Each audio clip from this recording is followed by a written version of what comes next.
What's going on? Welcome to my channel.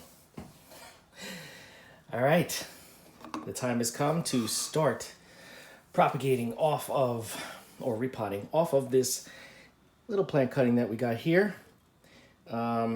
If you've been following along, I'm going to remind you, this is a Rex Begonia leaf that I cut from the plant, and I put cuts all the way up on the stem.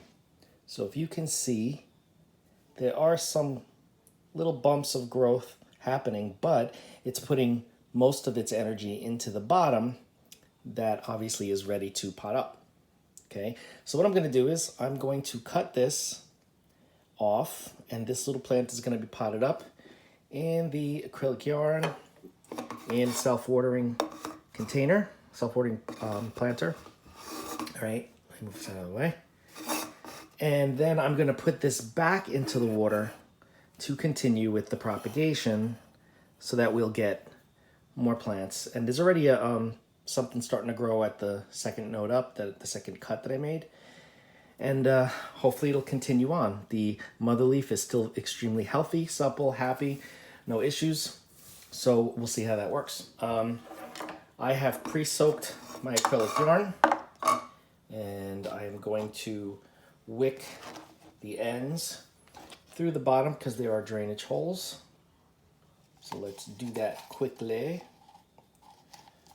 Make sure this is in frame for you guys. Okay, like that, like that. Make sure that there's enough there to wick it up. The rest goes right back in. It's not going to be too full of yarn, but then again, it doesn't really need to be. So just testing that out. That'll be perfecto. All right. So this is real easy to do. Not rocket science. I'm going to take my cutting.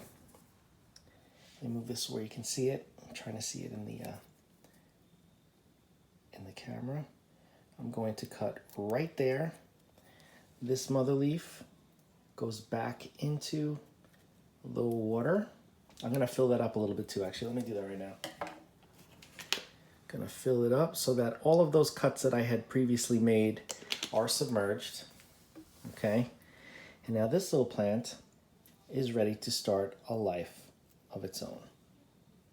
It's beautiful, right? Look at that root system. Really nice. All right. So I'm going to take this out so you can see what I'm doing. I hope that's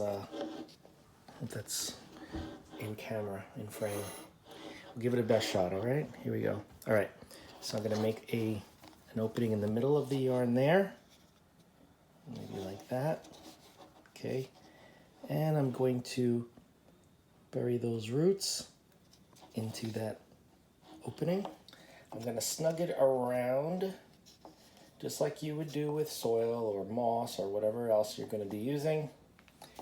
And as you can see there, it is nice and snug. I'm going to put it into the reservoir, attached to the reservoir. And now I'm just going to water it. And the yarn is absorbing all of the moisture because I pre-soaked it.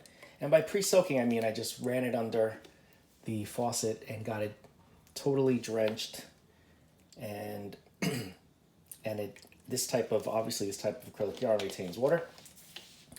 So let me take this off of the holder here so you can see what we got going on. All right. All right, so there is that little baby. You can see that all of the roots are covered by the acrylic yarn.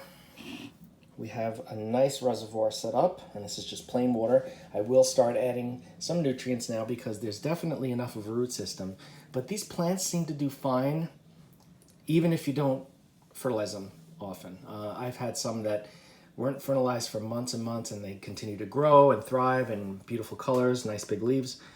So as long as they get enough bright light, I use LEDs, they do great. But of course I will be feeding it because I don't want it to be malnourished. All right. And here is Mama Leaf. Okay, she's submerged, and you can see the bumps. Let me try to focus on that There's a bump there, bump there, bump there, and a bump there. So you can see they almost look like nodes, like little nodules on the stem. And I will be getting more plants. So what my goal is in this experiment is to get as many plants from this one leaf as possible. So I got this one, okay? I'm planning on getting another there, which would be 2, 3, 4, and 5. And if it's still, this leaf is still alive, I will then have just a little bit of stem left, and I will try to force out a plant from the top surface of the leaf, like what happens pretty often with Rex begonia leaves. So yeah, this is just an experiment to see how many plants I can get without using leaf veins, because I know that I could get plants from each of the veins, but I wanted to see how many plants can I get from the petiole, from the leaf stem, by putting those cuts in. So we will see. So far so good though. We do have some activity going on, and I'm very excited to see what happens. And this little one is going to do exceptionally well. They always do. And I'm going over a year now with some of my Rex that are in the acrylic yarn. They have been in the yarn for over a year, and they went dormant for a period of time, like towards the end of the winter. They just kind of stopped growing. They didn't lose their leaves. They just stopped growing, and were just kind of taking a rest, I guess. And then I warmed them up a little bit, increased the humidity, gave them some food, put them closer to the lights, and they continue to grow. So over a year and counting in the acrylic yarn, and I'm not turning back. If they've lasted a year and they're thriving, not just alive, they're thriving after a year, this is my preferred growing method, because I tried soil, no bueno. I tried perlite. They suffered when I transferred from water culture into perlite. And I also tried sphagnum moss. Some of them in the moss are doing okay. I'm not going to say that they're not, but I definitely prefer to use this method. They just do great. They really do great for me. So if you have any questions on this little experiment, let's call it the petiole experiment. Reach out, and I love to talk about plants. Don't forget to like, comment, share, and subscribe. Hit that bell if you want to be notified anytime I upload a video. And I will see you in the next video.